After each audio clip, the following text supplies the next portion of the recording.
Hello everybody, this is Cap here, and I would like to welcome you to the 39th video in my Beginner C++ tutorial series. And the topic of this video is going to be the const keyword. We're going to cover const variables, we're going to cover passing in const by reference and pointer, and of course const methods. So let's start out with variables. You declare a const variable by preceding your regular variable declaration with the const keyword.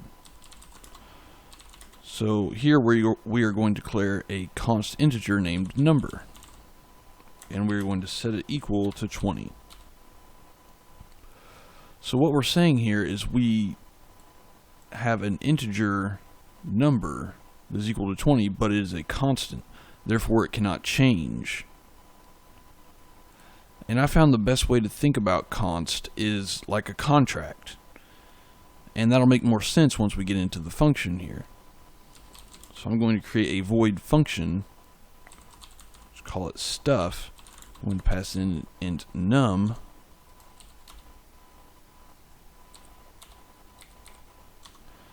And it's just going to print out num.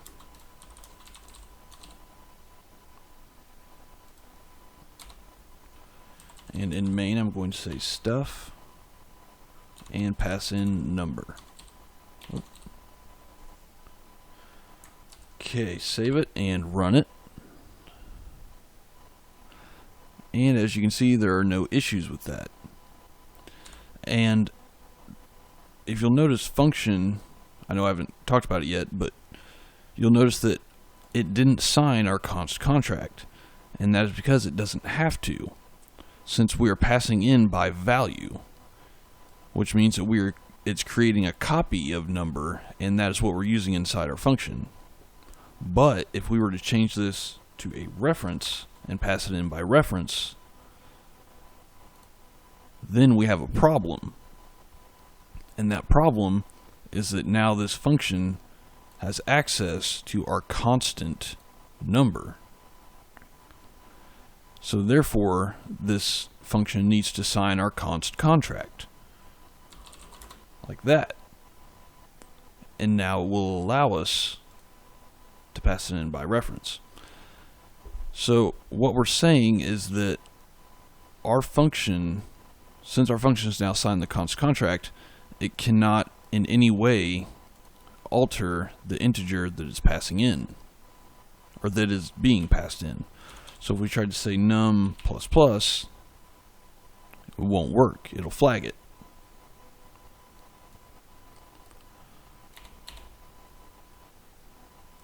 So let's save it and run it here. And it works just fine. And it's the same way if you're using a pointer. So now that we've covered that, and you kind of got the basics of const in mind, let's get rid of that. Let's go into the poly class here, into the header file, and say void const stuff const. So once again here, if we think about this like a contract, what we're saying is this method has signed the const contract, saying that it is not going to in any way change or modify the data members, which in this case are num1 and num2. So if we go into our .cpp here and say void poly const stuff const, print out num1, we can do that. It doesn't have any issues because it's not trying to alter num1. But if we try to say something like num1++, it'll flag it because it is not modifiable, because we have signed the const contract saying that we are not going to modify the data members.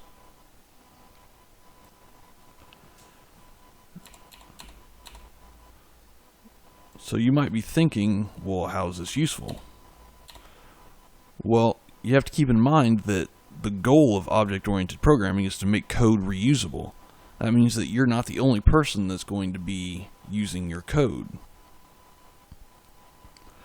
So if anyone else is using their code and for some reason they want to make sure that their object is not going to be modified in any way, they can scan through the .h file and see that, okay, this is a const method, so I can safely call this method without worrying about whether or not it's going to change my object. And of course it's the same way with passing them in.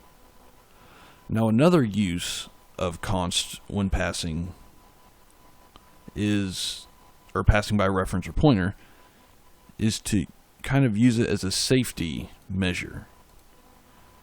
See, when you pass by value, like I said before, it makes a copy, and the copy is what you're using.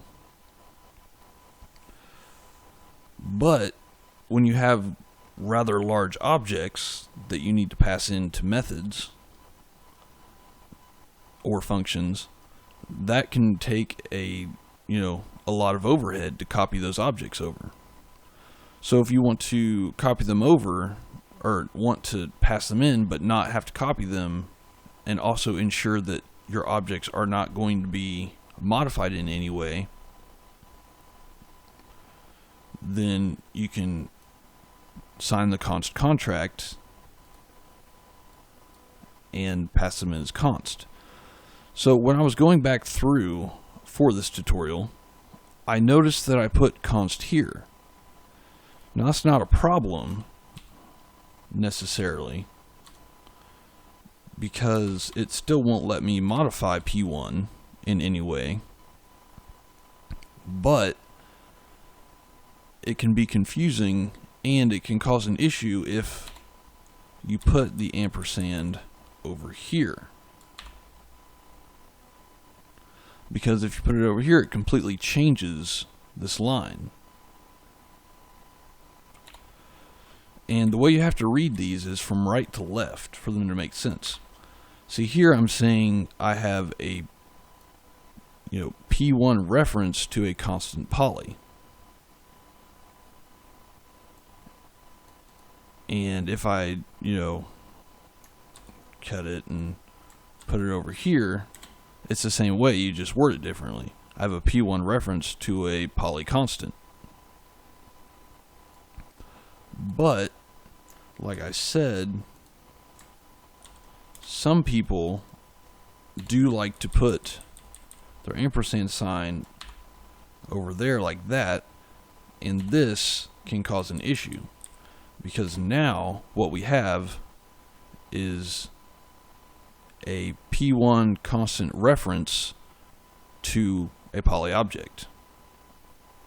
And here, I'll change it in this one too.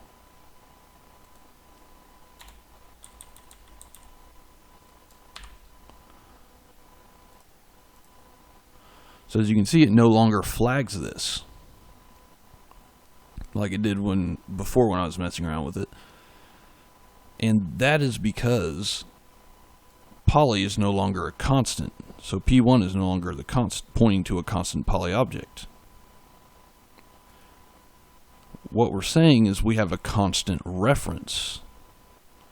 And that's redundant, of course, because references can't be reseated anyways, so to have a constant reference is pointless. So really what you should do, and what I should have done, but for some reason didn't, is put it before or at the beginning here.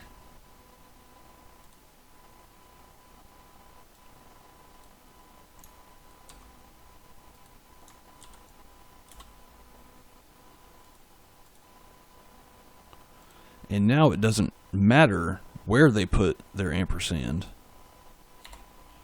It's still, basically going to say the same thing.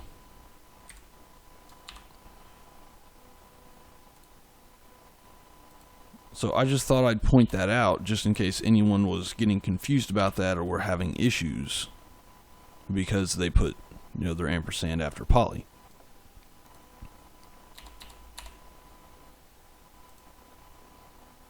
So if you like this video, please let me know by hitting the like button. If you've seen a few of my videos and really like them, go ahead and subscribe so you can see when I post new ones. And I would like to thank you for watching, and I will see you in the next video.